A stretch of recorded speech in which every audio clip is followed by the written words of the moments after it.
alguns anos depois, trabalhando juntos. Então, isso é uma coisa bem legal e que eu vou levar durante bastante tempo. Outra coisa é que eu juntei uma grana, certo? Deu para eu pagar minha cerveja, comprei alguns livros de geologia e, bom, pessoal que está precisando aí para dar um rolezinho e tal, ou para, né, fazer aí as compras básicas, enfim, fechar as contas no mês, também dá e para mim foi bastante importante, um dos principais motivos que eu fiz. Eu senti também um diferencial bem grande na parte nas minhas habilidades de escrita, né? Como eu já disse, eu comecei a escrever bem melhor. Lendo aqui, eu tô com a minha iniciação aqui aberta no outro monitor e eu tô vendo que eu escrevi bastante, assim, até deu bastante página o relatório e eu sinto que foi o começo ali da minha maturidade, eu diria, na questão da escrita. E também eu senti bastante diferença na hora do campo. O meu orientador ele era bem bom de trabalho de campo, né? Tinha bastante experiência, ele conseguiu me passar bastante coisa de estrutural, metamórfica, e são coisas que quando eu fui para os campos da graduação, eu senti, no mestrado eu senti também, que foi eu tive uma base muito boa, muito pelos campos da minha iniciação científica, que acho que no final das contas deram, sei lá, de 10 a 15 dias mais ou menos ali no litoral norte. Alguns pontos negativos que eu levantei também, só para não ficar ali, achar que tudo é muito bom, principalmente a carga de trabalho, né? Em alguns momentos ali, por exemplo, final do segundo semestre de 2013, onde juntou a petrologia metamórfica com relatório parcial, essas coisas, foi bem chato, né? Foi bastante coisa para se fazer. Tá certo que eu estava naquele ritmo de graduação, né? Rolezinho para lá e tal, vocês sabem como é que é. Mas eu senti ali que teve umas horas que a carga de trabalho foi um pouco mais pesada. Alguns alunos eles podem ter dificuldade de encontrar tempo para outras atividades de interesse, né? Então, por exemplo, se você faz uma iniciação científica um pouco mais puxada, talvez você não consiga se dedicar tanto, por exemplo, à empresa júnior ou ao grupo de espeleologia. Então, isso é algo que para o pessoal pensar também antes de embarcar numa iniciação científica é se tem algo que você se interessa mais ainda e que você queira fazer. Eu, por exemplo, sempre me interessei em geotecnologias, né, a parte de geoprocessamento, enfim, e nunca consegui trampar com isso, né? Nunca consegui puxar nenhum projeto, nenhuma disciplina de geotecnologias, mas é isso aí, a vida é feita de escolhas e tô feliz aí na maior parte do tempo com a metamórfica. E, bom, outro ponto negativo que eu senti é que boa parte do trampo você faz sozinho, né? Tem um pessoal que gosta bastante de trabalhar em galera, né? E é meio apegado aos amigos e tal, e, pô, boa parte do trampo que você vai fazer, você vai estar sozinho ali, pelo menos comigo, ia de final de semana lá para pro campus, nos laboratórios e tal, que era quando eu tinha tempo. Então você vai estar trampando naquelas horas que ninguém mais está trampando, seus amigos estão se divertindo e tal. Dá pra fazer as duas coisas, tá ligado? Eu talvez tenha puxado um pouco mais do que eu precisava, mas enfim. É, E também um ponto negativo que eu levantei, que acho que esse é o principal que deve ser pensado, é que não foi o meu caso. Eu aprendi bastante, eu consegui ver os processos ali da ciência do começo ao fim, mas para existem alguns professores, infelizmente, e até pessoal da pós-graduação, que eles pegam os alunos de iniciação científica e colocam como, entre aspas, mão de obra barata para fazer uma parte do processo científico que no final das contas agrega, mas acaba não agregando tanto, certo? Então, sei lá, acho que o exemplo clássico é botar a molecada para britar e moer a amostra para geocronologia, por exemplo. Todo professor e aluno de pós-graduação sabe mais ou menos como isso acontece, então se você vê que você está entrando numa cilada dessa, ou se você vê se tem algum professor que já tem alguma fama de só deixar a molecada fazendo coisa, não inútil, né, mas só fazendo uma coisa mais braçal, sem muito contexto, já é algo a se pensar. E é bom a gente colocar ali na balança o tempo e a energia a ser gasto, né, na iniciação e o aprendizado e a experiência que a gente está tá obtendo. Eu Ainda bem, foi o meu tempo e energia. Eu gastei bastante tempo e energia, mas também aprendi e tive bastante experiência. Viajei para os lugares lá para o litoral norte, um lugar super bonito. Enfim, foi bem legal. E para fechar o episódio número 5 aqui do nosso Kratoncast, eu vou falar um pouco do meu projeto de pesquisa de iniciação científica. Como eu já disse, ele foi relacionado à petrogênese de migmatitos e anfibolitos do complexo costeiro, aqui no sudeste do estado de São Paulo. Vou falar um pouco da pesquisa, não sei exatamente o quanto que eu vou conseguir trazer sem ter toda a parte visual de mapas e figuras, e enfim, de fotos de lâminas, mas vamos ali. O complexo costeiro ele faz parte aqui da faixa ribeira, que, ou do Cinturão Ribeira, também conhecido, que é a parte central da província Mantiqueira. É, a província Mantiqueira, junto também ali com a Tocantins e a Borborema, elas são as faixas, enfim, as províncias relacionadas ao ciclo brasiliano, são as faixas móveis é, brasileiras ali da transição formadas, né, e com o processo de evolução formado na transição ediacarano e cambriano. É, a conceituação que eu utilizei para esse projeto de iniciação científica, eu postei há algum tempo atrás um stories perguntando sobre migmatides, eu não sei se todo mundo chegou a ver, mas eu já estava estudando um pouco para esse episódio que nesse projeto eu levei em consideração a definição de migmatitos do Sawyer de 2008 no livro, no excelente livro, né, chamado Atlas de Migmatitos, né, Atlas of Migmatites, e nessa definição ele muda um pouco da definição que era mais aceita. Muita gente tem no final de algumas caderneiras da SBG, se eu não me engano, existem as imagens do Mannert, né, que são as estruturas de migmatitos.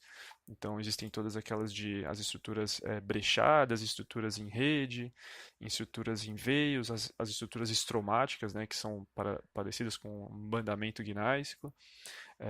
Enfim, estruturas em Schlieren, que são aquelas trilhas de minerais máficos, estruturas nebulíticas, que são aqueles migmatitos com alto nível de fusão, né, e eles já perdem totalmente a estrutura do protólito.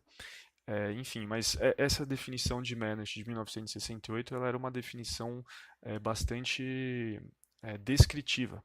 Essa é a diferença fundamental entre as duas definições. Nesse trabalho aí de 68, ele define os bigmatitos como uma rocha mesoscopicamente composta de duas ou mais partes distintas.